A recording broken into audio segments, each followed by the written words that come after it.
Assalamualaikum Pak Kuswandi. Waalaikumsalam, Bu Lilis. Apa kabar Pak Kuswandi? Alhamdulillah baik, sehat.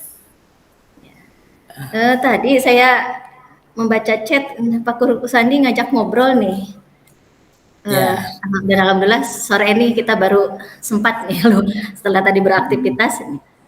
Eh, yang akan kita obrolkan ini Pak Kuswandi tentang apa ya hari ini? Pak Kuswandi menghubungi saya ngajak ngobrol ya. itu kita membahas tentang apa ya hari ini? Baik, Bu. Sebelumnya terima kasih Ibu telah meluangkan waktu untuk menemuin saya karena saya butuh untuk eh, mempermasalahkan yang mungkin saya punya masalah mungkin yang harus dipecahkan. Mudah-mudahan dengan pertemuan ini sih ada solusinya. Yang ingin saya ungkapkan ke Ibu itu tentang bagaimana sih saya mempunyai permasalahan untuk disiplin anak itu sampai sekarang ini belum ada anak yang mengikuti disiplin, mengikuti peraturan sekolah itu karena kesadaran sendiri. Rata-rata mereka terpaksa anak harus dihukum, baru mereka mengikuti, baru disanksi, baru bisa. Mungkin itu yang masalah yang saya hadapi saat ini. Gimana itu? Oh, ya. Jadi permasalahan yang sekarang sedang dihadapi Pak Kus itu masalah kedisiplinan anak ya. Yang sekarang itu ya belum ada anak yang punya kesadaran diri untuk disiplin gitu ya. Iya, Eh, Bu. ya permasalahan utamanya nih. Kalau boleh saya tahu nih, menurut Pak Kuswandi yang seperti apa sih ya ukuran kedisiplinan, keberhasilan kedisiplinan itu kalau menurut Pak Kuswandi yang seperti apa gitu? Kalau sekarang Pak Kuswandi mengatakan belum anak-anak belum pada disiplin. Nah, dikatakan Ya, anak-anak itu sudah disiplin itu yang seperti apa? ya harapan saya ukuran anak itu bisa dianggap disiplin itu yang utama mereka itu sadar sendiri bahwa disiplin itu mereka ada kemauan motivasi dari dalam dirinya, bukan dari Hmm. orang lain atau karena hukuman, karena peraturan. Itu mereka sadar bahwa itu peraturan itu untuk dirinya, untuk membentuk karakter dia, untuk menuju kebaikan dia ke depannya, sehingga kalau mereka hidup teratur dengan mengikuti disiplin kan terarah gitu, tidak sembarangan dari masuk sekolah itu jamnya 7, keluar sekolah jam 4 kurang 20, sehingga akan teratur hidupnya. Jadi ukurannya itu mereka terpola kesadaran sehingga itu jadi habit mereka, sehingga menjalankan itu ada tidak terbebani oleh mereka gitu. Iya, iya, iya, iya. Jadi harapan Pak Kuswandi ukuran keberhasilan dari kedisiplinan itu ya ketika anak sudah punya kesadaran diri, punya motivasi dari dalam dirinya, Ya, kemudian untuk menaati peraturan sekolah ya, terus kemudian sudah ada kesadaran diri untuk tepat waktu gitu ya tadi yang disampaikan Pak Kuswandi ya. Eh, ini kalau menurut Pak Kuswandi nih, faktor-faktor apa saja sih yang menyebabkan tadi disampaikan permasalahannya anak-anak tadi harapan Pak Kuswandi idealnya disiplin seperti itu ya, punya kesadaran diri, disiplin waktu, tetap disuruh-suruh. Tapi kenyataannya tadi permasalahannya anak-anak masih banyak yang belum disiplin. Nah, kira-kira kalau menurut sepengetahuan Bapak penyebabnya apa gitu sehingga anak-anak itu masih belum seperti idealnya menerapkan disiplin itu seperti yang diharapkan oleh Bapak gitu. Faktor penyebabnya apa ya Pak kalau menurut Bapak? ya kalau menurut saya yang pantau ya pertama mereka belum paham betul pentingnya arti disiplin itu sendiri ya. Hmm. Disiplin itu apa sih? Seolah-olah disiplin itu mereka anggapnya adalah segala sesuatu yang mengikat mereka yang harus ditaati dan harus dijalankan, dan jika tidak dijalankan berarti dihukum, sehingga mereka Hmm. uh, tidak bisa melakukan itu karena terpaksa harus ngikutin aja. Jadi bukan sadar bahwa itu kebutuhan mereka juga. Dengan adanya disiplin seharusnya sebagai cara sekolah mengatur kehidupan mereka, cara berpola dari pagi sampai sore itu mengefektifkan waktu dengan baik. Jadi tidak sembarangan waktu yang terbuang begitu saja. Itu yang poin pertama itu Ya. seperti itu. Untuk yang kedua mungkin eh, adanya apa namanya masih ada rasa ketakutan itu, ketakutan pada sosok yang mendisiplinkan. Jadi kalau seandainya yang mendisiplinkan mungkin bagian saya atau bagian kesiswaan mungkin mereka takut. Tapi kalau yang Ya. lain mungkin mereka cuek aja. Misalnya satpam juga belum tentu mereka mau. Kadang-kadang mereka berani ngelawan. Nah itu berarti karena hanya faktor eksternal lah yang mereka ditakutkan, bukan karena kesadaran. Mungkin menurut saya itu ya yang saya Ya. pantau. Ya, ya, baiklah Pak Kuswandi. Jadi menurut Pak Kus itu ada dua faktor penyebab ya anak-anak itu yang masih kurang disiplin itu. Yang pertama itu karena belum tahu, belum memahami arti disiplin ya. Jadi sehingga belum punya kesadaran. Dan yang kedua baru memiliki rasa ketakutan pada sosok tertentu gitu ya. Mungkin dengan kesiswaan gitu, dengan tim kesiswaan. Tapi kalau dengan pihak lain belum ada rasa takut gitu. Jadi akhirnya mereka masih melakukan pelanggaran-pelanggaran terhadap kedisiplinan tersebut ya Pak Kus ya. Begitu. Iya, Nah, ini permasalahannya. Nah, Pak Kus, kalau boleh saya tahu nih, untuk Pak Kus sekarang, untuk mengatasi permasalahan ini ada dua poin yang disampaikan Pak Kus. Kira-kira Pak Kus punya apa namanya kesempatan atau misalnya peluang gitu untuk mengatasi permasalahan atau misalnya kekuatan gitu. Kira-kira untuk mengatasi kedua permasalahan ini, kira-kira menurut Pak Kus apa yang bisa dilakukan oleh Pak Kus? baik. Kesempatan yang mungkin saya punya itu ya pertama memberikan sosialisasi akan pentingnya peraturan sekolah. Karena setiap sekolah manapun pasti ada peraturan yang sering saya sosialisasikan, saya informasikan bahwa peraturan itu ibaratnya kayak pakaian. Jika seorang tanpa pakaian, seolah kita telanjang, jelas terbuka aurat dan tidak ada penutup penghalang daripada aurat kita.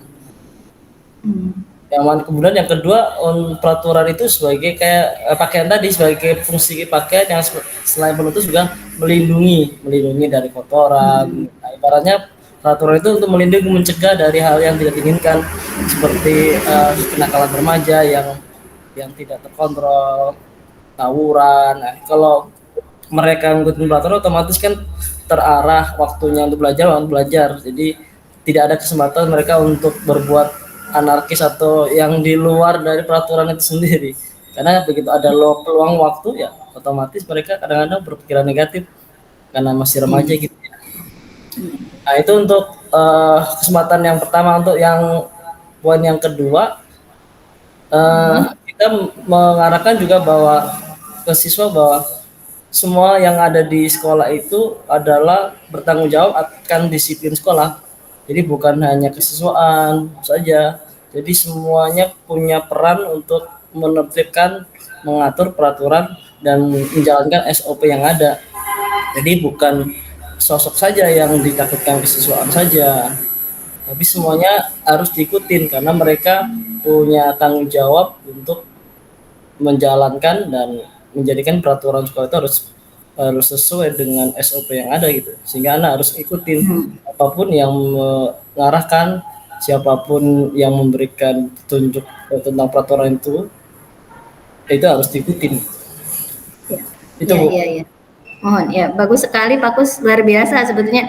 Di sini Pak Kus sudah punya solusinya dari permasalahan tadi, penyebab anak-anak kurang disiplin, gitu, belum tahu arti disiplin, hanya rasa takut kepada sosok tertentu saja, gitu. Nah, Pak Kus juga tadi sudah menyampaikan peluang atau kesempatan atau misalnya kekuatan yang bisa dikembangkan untuk mengatasi permasalahan tadi, itu adalah yang pertama melakukan sosialisasi ya kalau nggak salah ya, sosialisasi peraturan sekolah terutama untuk para murid dan juga untuk para murid terutama target utamanya ya Pak Kus ya.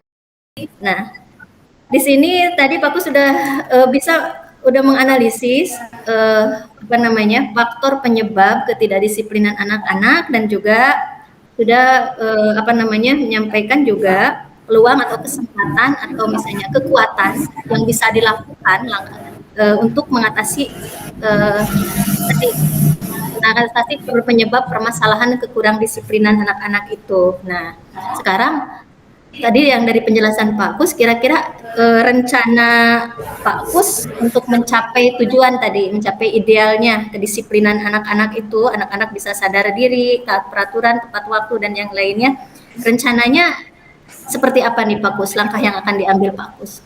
Ya, ya masih Bu, untuk rencananya ya kita konsisten dengan peraturan yang ada di sekolah, itu kita jalankan sesuai dengan SOP yang ada. Jangan sampai kita naik turun gitu semata ketika semangat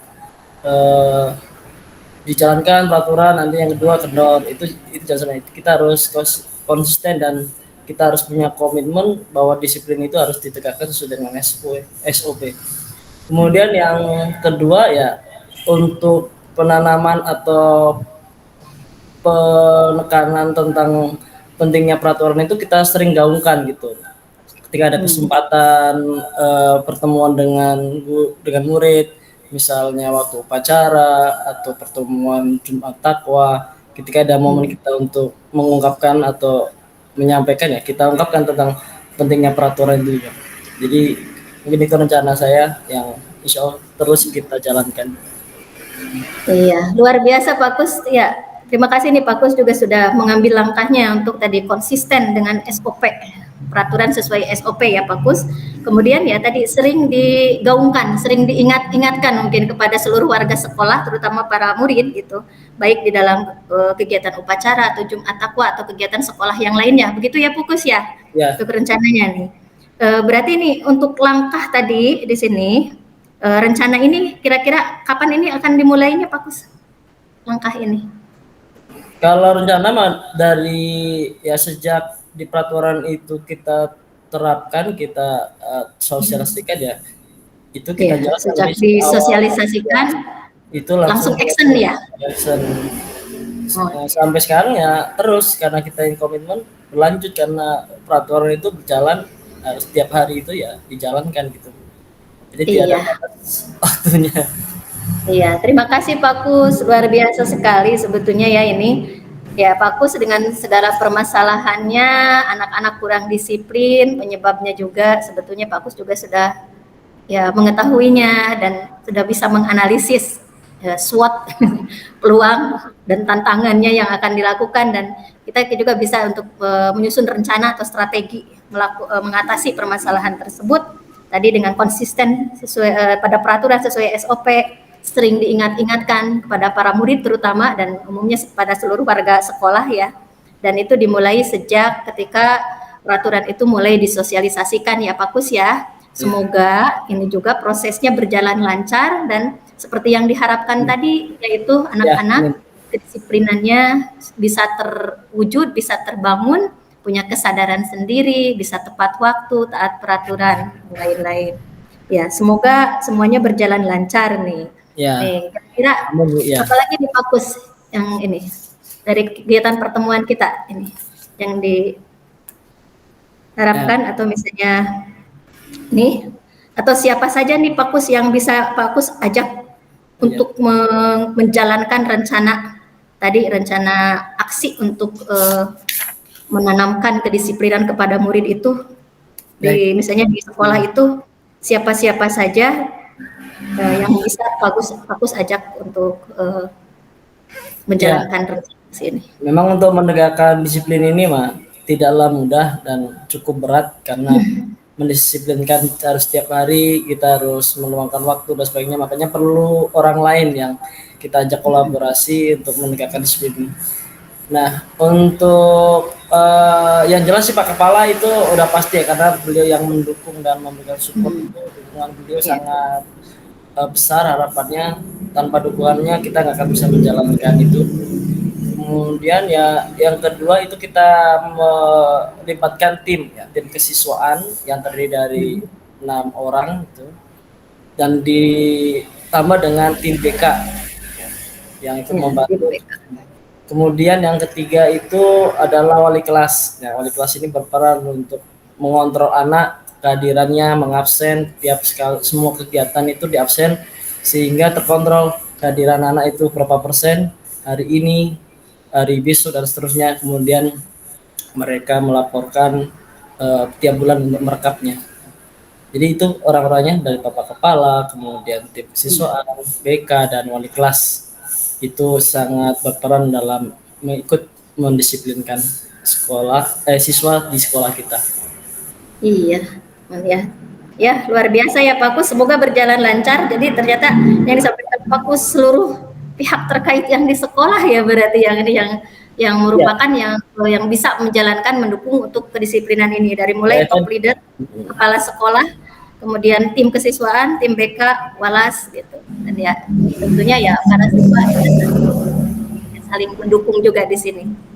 Ya, ya terima kasih Pak Kus. Ini ada lagi? Oh iya Pak, Bandung tadi yang saya libatkan ternyata tidak hanya faktor dari dalam, kita coba melibatkan faktor dari luar seperti aparat desa ya, aparat desa seperti ke Pak Lurah, kemudian Pak RT, Pak RW itu kemarin kita alhamdulillah berkolaborasi untuk mendisiplinkan anak dengan kita melakukan operasi atau razia ke tempat-tempat tongkrongan anak sehingga mereka yang masih di luar KBM masih nongkrong kita kirim supaya masuk.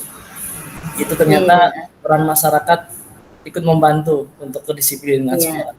Nah, itu jadi peranannya yang terlibat bukan hanya internal ya Pak, tapi termasuk eksternal juga untuk menjaga kedisiplinan para siswa di sekolah. Tidak cukup hanya unsur sekolah, tapi termasuk masyarakat sekitar dari mulai KD, lurah, RT, RW.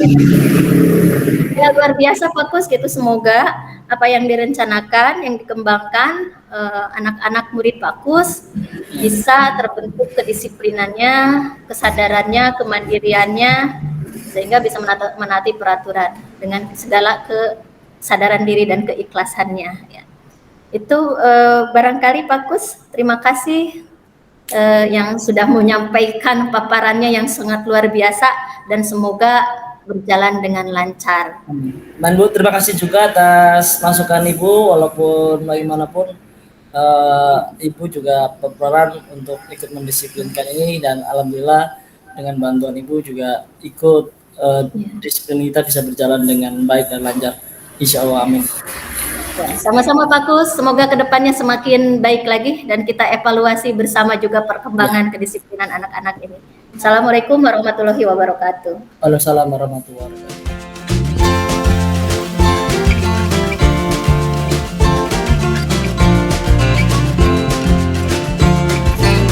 Assalamualaikum Bu Lilis. Waalaikumsalam Pak Kus. Terima kasih sudah menerima saya. Alhamdulillah baik. Ya. Tadi sempat mumet sih. Sekarang setelah ketemu dengan Pak Kus sudah lebih. Ya, Lilis sempat ngabari menginfokan untuk saya supaya bisa hadir di sini bertemu dengan Bu Lilis. Mungkin apa yang ingin disampaikan Bu Lilis? Ya, silakan. Iya, sebetulnya gini Pak Kus, saya menghubungi Pak Kus itu mau ngobrol nih mengenai ya permasalahan anak-anak kita di sekolah nih para murid. Oh gitu. Ya, permasalahannya kan setelah pandemi ini ketika masuk sekolah tatap muka lagi, sepertinya pada belum terbiasa ini Pak, gitu. Belum terbiasa harus datang sekolah tepat waktu gitu. Biasanya mager di rumah, sekarang harus ke sekolah. Kemudian keterikatan atau keterkaitannya dengan gadget, dengan HP nih anak-anak itu. Ini jadi problematika di dalam pembelajaran gitu yang saya rasakan. Kalau dulu sebelum pandemi COVID, kita kan di sekolah nggak ada HP nih ya. Nah, COVID 2 tahun, anak-anak kan mereka dunianya tidak bisa lepas dari gadget, dari gawai, dari HP tersebut. Nah, jadi ketika masuk ke sekolah juga mereka nggak bisa lepas dari HP nih, fokus nih. Bagaimana nih? Ya, yang saya rasakan ketika ngajar ya dalam pembelajaran terutama di kelas saya gitu, anak-anak nggak bisa dilarang bawa HP gitu. sudah diingatkan jangan pakai HP gitu, tapi tetap aja ada yang nyuri-nyuri gitu, melihat-lihat HP-nya, entah melihat WA, entah melihat YouTube atau yang lain-lainnya. Ini jadi mau memfokuskan anak-anak belajar juga agak sulit nih yang dihadapi ini. Itu problematikanya nih yang mau saya obrolkan dengan Pak Kus. Oh iya. Oke Bu, yang saya tangkap dari permasalahan yang Ibu itu tentang dimana sejak pasca kondisi COVID ya, anak-anak ada terjadi perubahan karakter atau sikap yang biasanya nyantai belajarnya. Kemudian yang kedua karena HP ya, karena mereka terbiasa main HP sekarang yang tadinya HP itu untuk belajar, sekarang kadang HP disalahgunakan.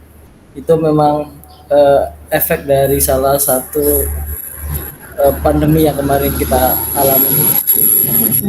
Ya, itu hampir seluruh sekolah Ibu itu permasalahan seperti itu ya. Semua sekolah pasti akan mengalami itu kendala dan permasalahan siswa yang perubahan antara pandemi yang sekarang alhamdulillah netral.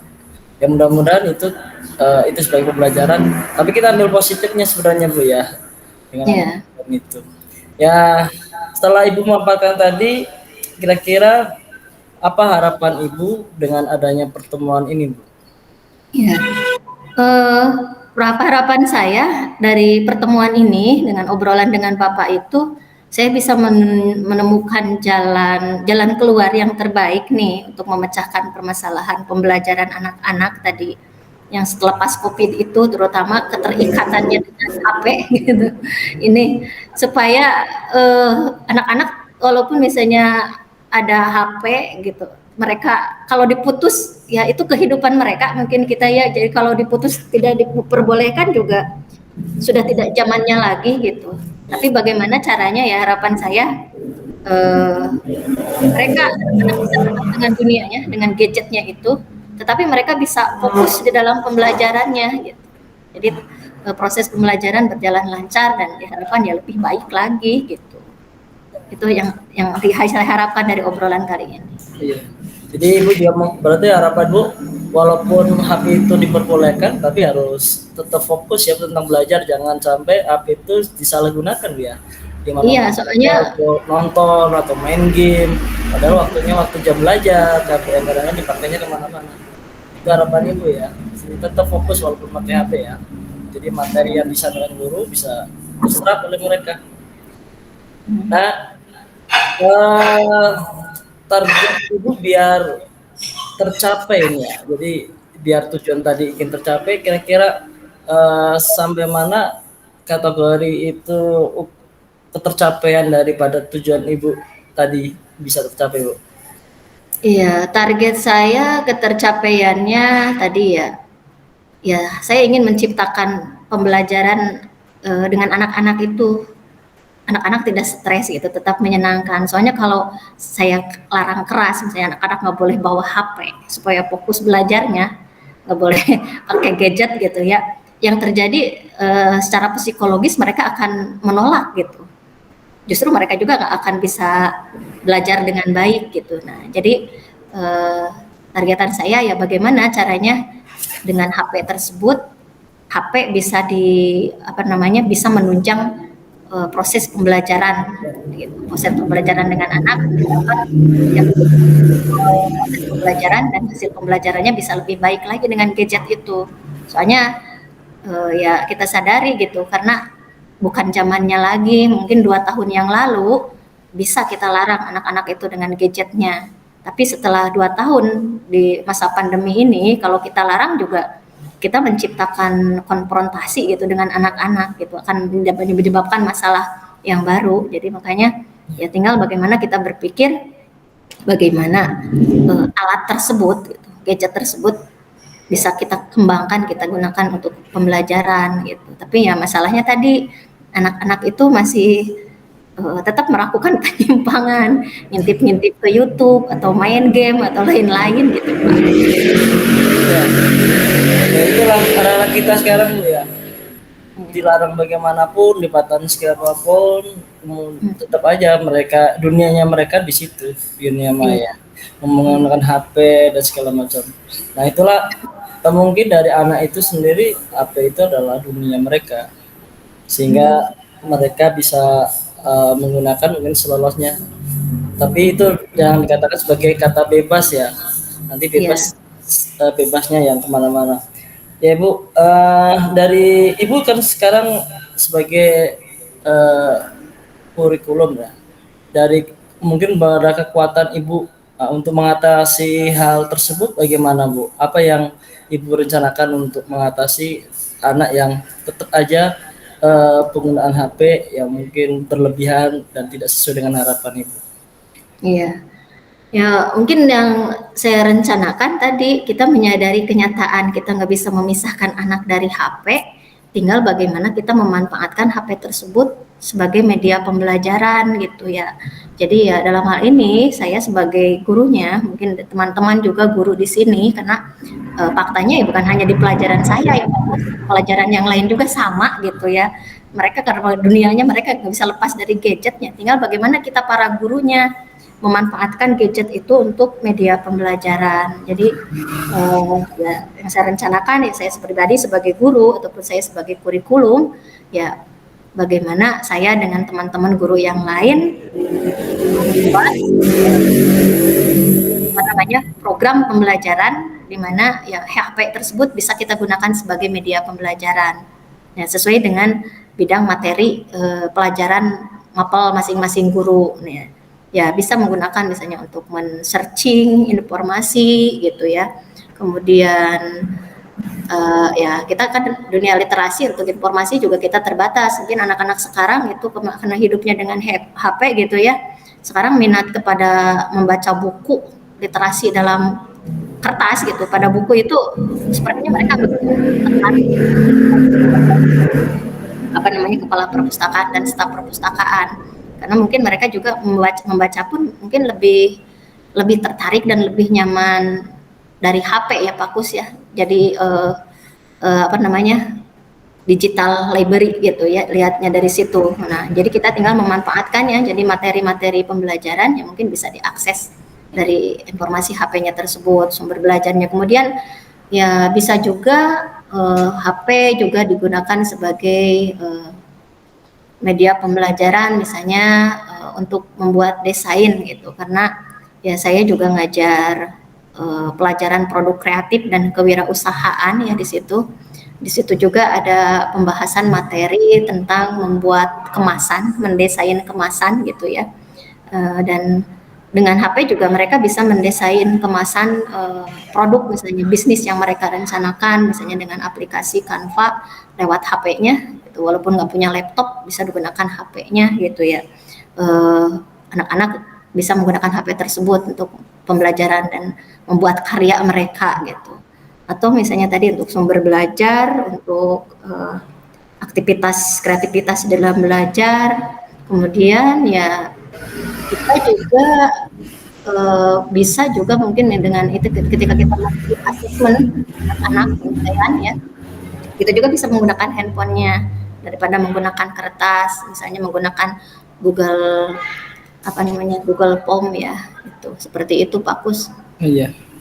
Udah bagus Bu, untuk programnya atau perencanaannya dari tadi yang Mbak saya dengarkan ada program untuk pembelajaran yang disesuaikan dengan mata pelajaran ya sehingga memberikan kesempatan guru mapelnya lebih leluasa anak menggunakan HP itu digunakan sebagai literasi ya, pendukung proses pembelajaran. Yang kedua HP juga sebagai media pembelajaran sehingga pembelajaran itu lebih efektif dengan HP dengan banyak sekali misalnya butuh kata yang belum ada kan bisa langsung searching kan. Sehingga sama sekali sebenarnya kalau kita manfaatkan secara baik dan bijak itu HP itu sangat mendukung untuk pembelajaran apalagi di masa era modern ini. Saya setuju sekali itu dia. Jadi pemanfaatan HP secara bijak untuk proses pembelajaran itu sangat mendukung. Nah, rencananya Ibu kalau di bayangan kira-kira ke depannya eh, hambatan apa yang mungkin muncul Bu kira-kira Bu dengan Nah, rencana Ibu itu? hambatan yang mungkin muncul dari rencana ini, ya itu Pak, sebetulnya penyimpangan perilaku, penyimpangan perilaku karena kurang disiplin itu ya. HP kita izinkan untuk akses informasi berkaitan dengan materi pembelajaran gitu. Cuman ya kemungkinan ini masih ada anak-anak yang nakal nyuri-nyuri kesempatan menyimpang gitu, entah itu main game gitu, atau ngintip-ngintip YouTube, nonton di YouTube gitu, atau yang lain-lain itu yang mungkin yang masih menjadi kendala atau kekhawatiran mungkin sifatnya ya bagi saya gitu. Ya. Ya penyimpangan karena ya salah satunya itu karena dunia mereka tidak bisa lepas dari HP ini. Jadi Ya. Nah, jadi kalau ya pasti itu ya butuh apa namanya controlling dari kita itu, jadi tidak bisa lepas itu. Nah, tentunya setelah mendapatkan penyimpangan perilaku anak yang cenderung mereka masa remaja memanfaatkan keremajaannya dan mungkin ada sedikit kenakalan, mungkin ya kenakalan remaja sih. Nah, kira-kira untuk solusi mengatasinya kalau menurut Ibu yang mungkin sudah pernah diterapkan apa Bu? Ketika anak perilaku eh, tadi memberikan pemahaman, memberikan pengertian kepada mereka tentang apa namanya etika bermedia sosial, etika menggunakan teknologi digital gitu ya. Hanya saja yang namanya anak-anak ya mungkin juga namanya juga anak-anak ya masih dalam asuhan kita masih harus kita asuh kasih kita tuntun kita arahkan gitu. Ya salah satunya ya kita sebagai guru juga harus senantiasa mengawasi, memberikan, mengoreksi mereka gitu. Kalau kita hanya cukup diberitahukan terus lur aja begitu saja, ya rentan untuk mereka belok dari ya. rel yang sudah direncanakan. Gitu. Oke. Berarti apa perusahaan etika mereka ya kita Iya, etika mereka yang iya, mungkin menyalahkannya itu etika yang tidak bijak itu iya. mereka Etika tidak bijak berbijak dalam menggunakan HP. bermimpi digital.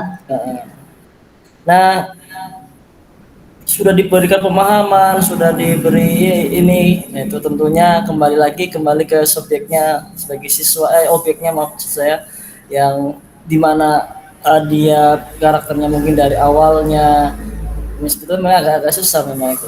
Tapi dengan kegigihan ibu, insya Allah akan bisa diatasi permasalahan itu dan dengan perencanaan yang matang, persiapan matang, itu insya Allah akan bisa diatasi. Ya, saya yakin itu ibu bisa. Kira-kira untuk perencanaan itu waktunya kapan Bu? Iya. Rencananya Bu? Untuk perencanaan kegiatan ini, kalau uji cobanya mungkin kemarin sudah mulai semester ini mulai saya gunakan gitu ya HP itu untuk pembelajaran ya Pak, untuk murid-murid saya untuk men-searching berbagai informasi misalnya untuk kelas 10 tentang perkembangan perubahan-perubahan teknologi dari mulai revolusi 1 sampai revolusi industri yang keempat sekarang, kemudian untuk membuat desain pada pelajaran produk kreatif dan kewirausahaan gitu. Nah, meskipun masih ada mungkin ada tadi penyimpangan sebagian kecil sih Pak anak-anak yang melakukan penyimpangan gitu ya. Dan rencana untuk kedepannya mungkin di semester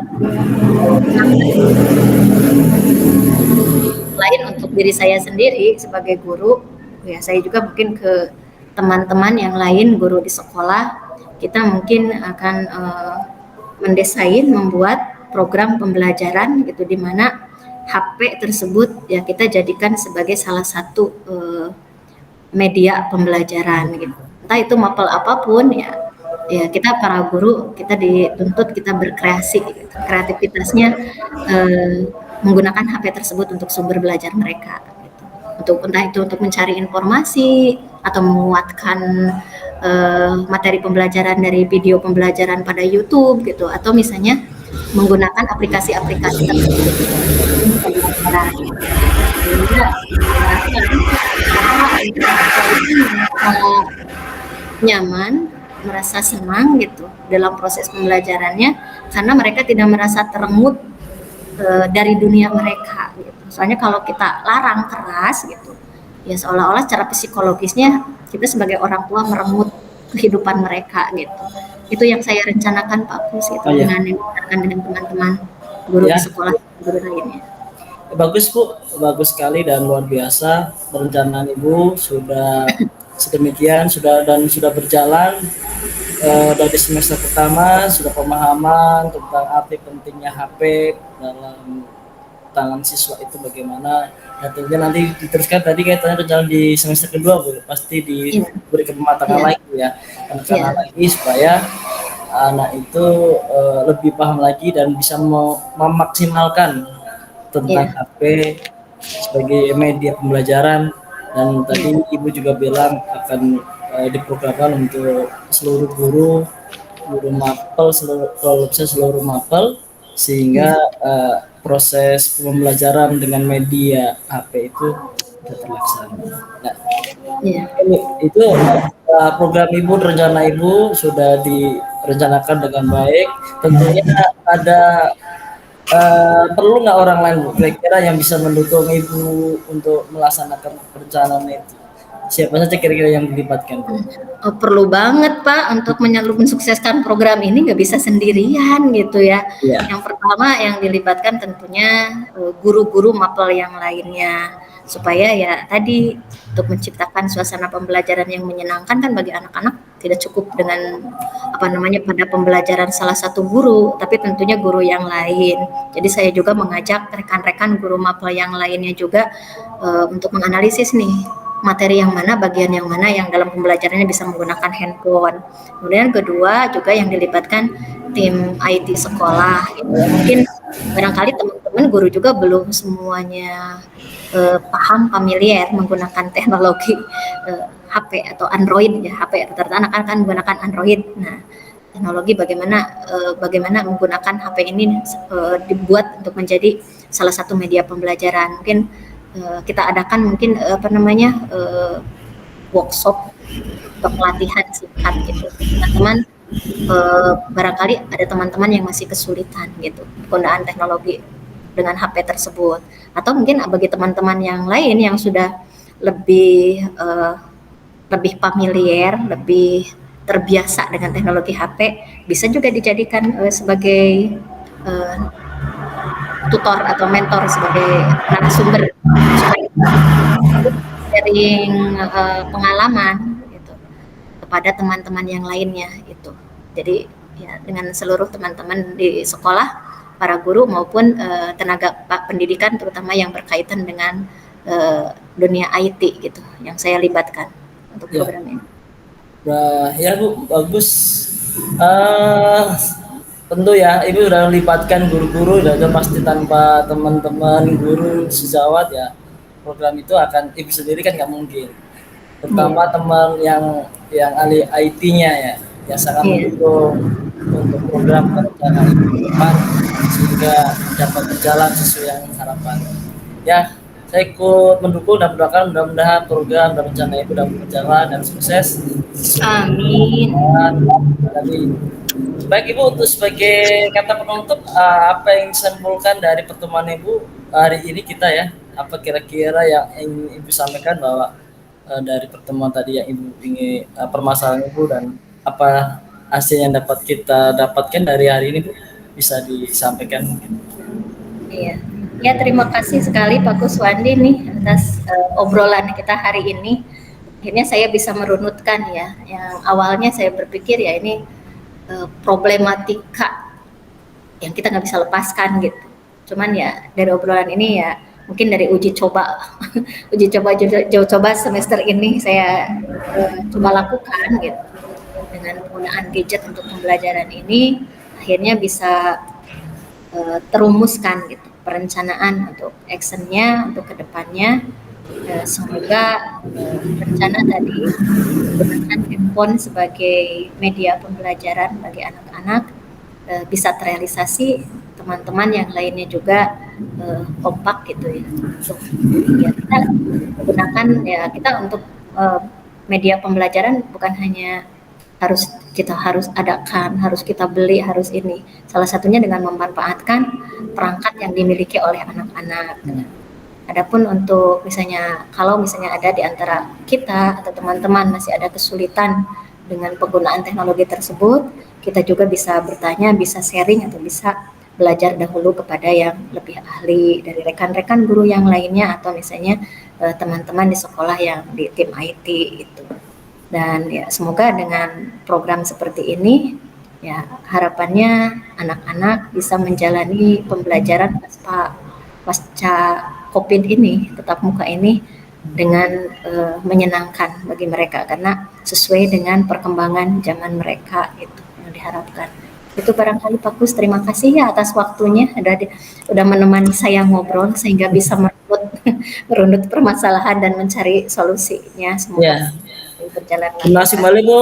Saya juga ucapkan terima kasih kepada Ibu telah memberikan kepercayaan untuk diajak ngobrol, sharing sama-sama, saling ungkapkan permasalahan. Mungkin mudah-mudahan dengan pertemuan ini ke depannya segala permasalahan yang kita hadapi dapat terselesaikan dengan baik.